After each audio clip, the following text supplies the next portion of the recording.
My great love when I was growing through my musical era was not with writers or performers, but was with producers. I was fascinated by producers. Phil Spector was my idol because he had the wall of sound and it was stunning, and I was riveted by the way he managed to achieve this enormous orchestral, booming, echoey sound, and yet the voices coming through like pinpricks through a sheet of paper. Now, I thought this was fascinating. I was also very intrigued by the work of Joe Meek, who was a very well-known British producer at the time. He'd done Telstar by the Tornadoes, Have I the Right by the Honeycombs, and loads of others. Bob Crewe, great American producer behind the Four Seasons and various other records. These were my real idols. They were the people who interested me most of all.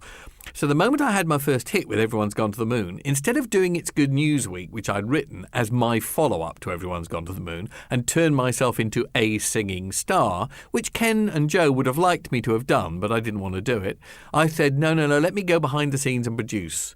And I actually laid down a backing track with session musicians. I'd found this little group called Hedgehoppers. I said, you've got to change your name. They said, no, we're very big in Peterborough because we're in the Royal Air Force and we don't want to lose our fans.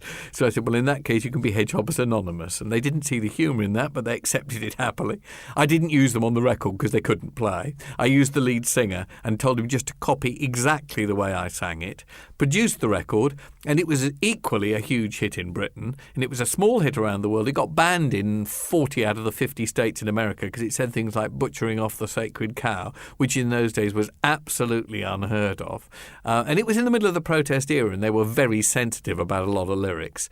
But it was my first big hit as a producer and started me off on a road which I found very satisfying, which is discovering and nurturing and producing and helping new talent to emerge.